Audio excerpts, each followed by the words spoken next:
In this video, I'm going to introduce you to my favorite portable softboxes for pocket strobe modification, the Westcott Apollo series. When we're modifying pocket strobes in bright sunlight, one strobe, one of these guys, is simply not enough power. That means that we need a stack. So what do? We have 3 Photix Metros and we've placed them onto the Cheetah hot shoe bracket. Now, of course, for these flashes, you don't need the hot shoe bracket. We just have this Cheetah hot shoe bracket because I used to shoot all manual strobes. Either way, with those set up, we place them into the softbox and you have them firing into the silver side. Now with midday sunlight, even with 3 strobes, if we're firing into the back of that modifier, the light coming out is not powerful enough to A, move it far from the subjects, and B, to modify further, meaning that we can't really put a diffuser on it, we can't really put a grid over it because it's just not enough light coming out of it. So with 3 strobes and this kind of a bright scene, and this is even like an hour before sunset, so it's not like, the sun is out, of course, but it's not like the brightest part of the day. It's starting to get a little bit darker.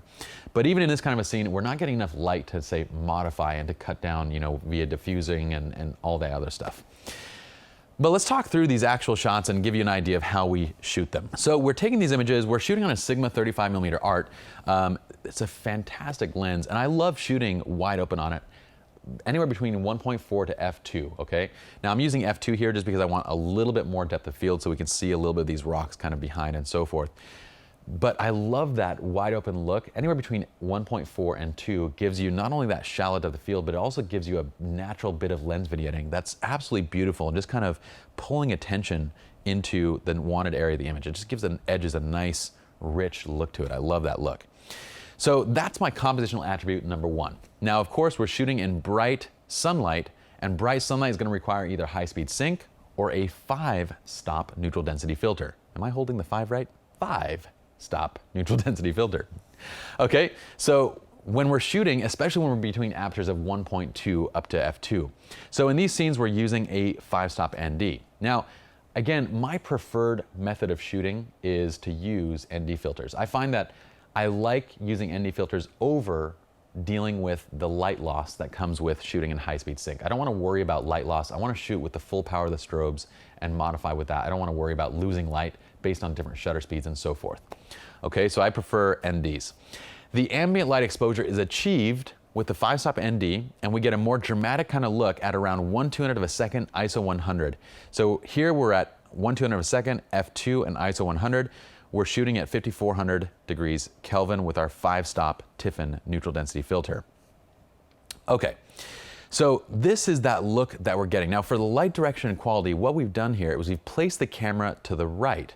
Why? Again, because we want to fill into the girl's face, and also I want it to match the existing light direction in the scene. Why? Because I want the light to look like it's wrapping, like it has shadow. If we go against the existing light, then what ends up happening is the shadows have light in them. So you end up looking like you just flattened out the subject with direct flash. So look, the ambient light in this shot, you can actually see the ambient light is coming a little bit stronger from the right side. So we're matching that light, so that way when it falls off to the left side, we get a little bit more shadow, as you can see down here. Okay, so we have our test shot. So we're using our 3 flashes. Now just from experience, know that if you're shooting midday sun, with a softbox, with 3 flashes, 3 pocket strobes, you're gonna be at 1/1 to 1/2 power. I mean, that's just it. You're just not getting enough power to lower the camera settings any further. Okay, so, or lower the flash power any further. So just know that typically when it comes to a scene like this, I'll pop my first shot just at full power and just see where I get. And that's where you really benefit by having strobes that have a faster 1/1 recycle time, because in scenes like this, pocket strobes just have to be used at close to full power. Okay, so we get a great light color at that 5400 degrees Kelvin. I love the kind of warmth that we get on the subject. I love the background and kind of how nice and blue we have the sky and everything. It looks great. So we don't need to do any gel modification. Now from here, we pose, we frame, we shoot. And if you notice something again, once again, I've placed my subject in front of the brightest point in the scene. Okay, so I have them on the rock and I get low to put the sun just behind them. We end up getting this natural, beautiful highlight right behind them, which naturally vignettes towards the edge of the image, which the lens, again, kind of accentuates a little bit further. And we just get this beautiful light kind of coming through. And I shot right when this wave came up. We get a splash. The wave is backlit. They're backlit. Everything looks beautiful. Looks fantastic. And that light is coming from camera right with no diffusion and no gel. And it is very close to the subject still. So the camera is just out of frame on camera right. That's kind of what you have to deal with when you're doing pocket strobe modification in bright sunlight, is your modifier needs to be very close, your light source needs to be very close to the subjects, and you're gonna be full power, and you're not gonna get a lot of diffusion. So you'll notice that the light wrap, it has kind of a sharper shadow edge to it, and it kind of has more of a specular look because we're using the silver side without that diffuser. But it still has a great light quality. I still dig it.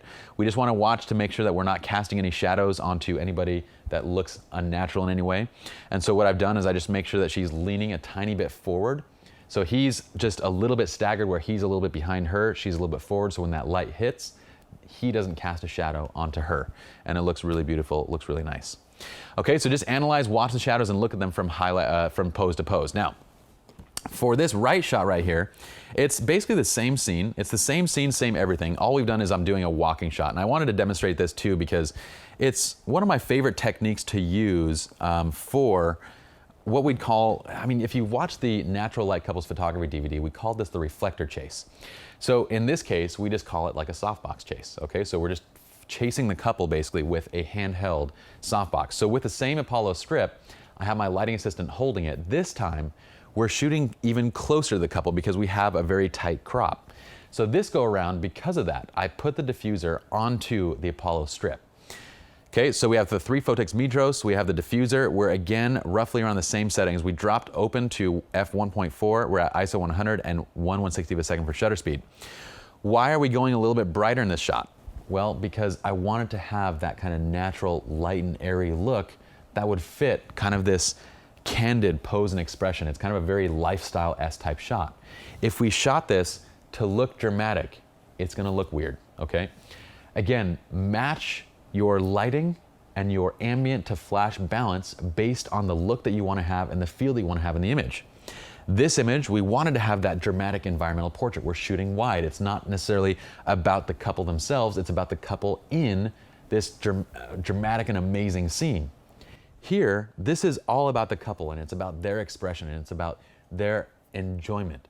And if we darken down the background, and if we burn everything down so that it's very dark and dramatic, it pulls you away from that.